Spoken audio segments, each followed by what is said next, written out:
Honorable Cabinet Minister for Roads and Buildings and Cinematography, Sri Komatireddy Venkatrareddy garu ఎప్పుడు RTC కార్మికుల బాధల్ని చాలా సానుభూతితో అర్థం చేసుకుంటారు. వారికి సాదరంగా స్వాగతం చెప్తున్నాము. మా సంస్థకి పెద్దన్న లాంటి మా honourable minister for transport Shri Ponnam Prabhakar గారికి సాదరంగా స్వాగతం చెప్తున్నాము. అలాగే గవర్నమెంట్ విప్ శ్రీ బీర్ల ఐలయ్య గారికి స్వాగతం సుస్వాగతం.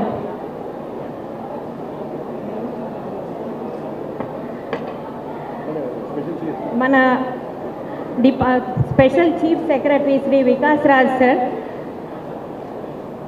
Special chief secretary for transport roads and buildings Vikas Raj సార్కి స్వాగతం చెప్తున్నాం సాదరంగా. మన deputy commissioner of police Shri Balaswamy గారికి సాదరంగా స్వాగతం చెప్తున్నాం.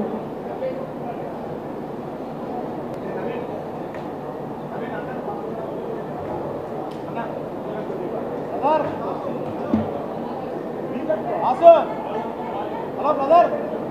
Hello brothers. Hey gimbal. Hey babu gimbal.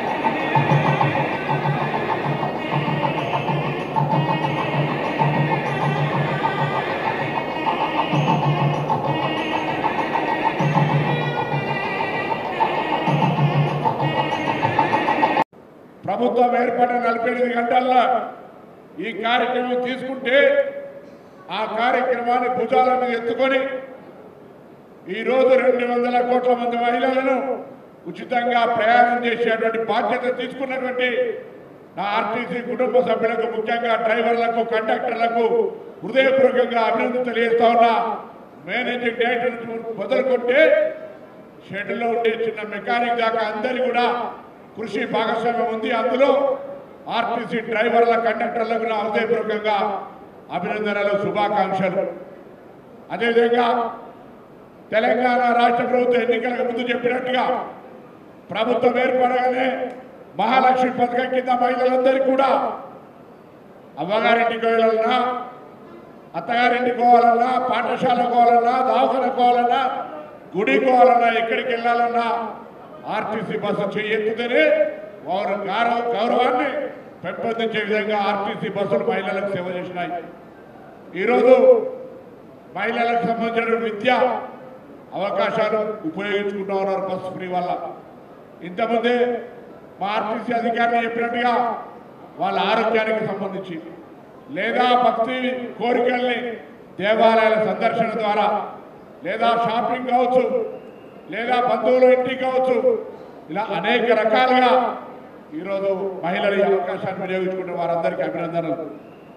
RTC కూడా గౌరవ ఉప ముఖ్యమంత్రి గారు, ముఖ్యమంత్రి గారు మిత్ర గౌరవ మంత్రుల సహకారంతో 10 సంవత్సరాలు నిర్వీర్యమైనటువంటి ఆర్టీసీ ఉంటుందో ఊడుతుందో తెలియనటువంటి పరిస్థితులలో ప్రజల అభిప్రాయంతో, ప్రజల ఆకాంక్షలతో, ఆశీర్వచనంతో ఏర్పడ్డ ప్రజాపాలన ఈరోజు నష్టాల నుంచి దాటి లాభాలలోకి వస్తూ ఉన్నది. ఇది ఈ ప్రజాపాలన ఆశీర్వచనం, ప్రజల యొక్క దీవెన.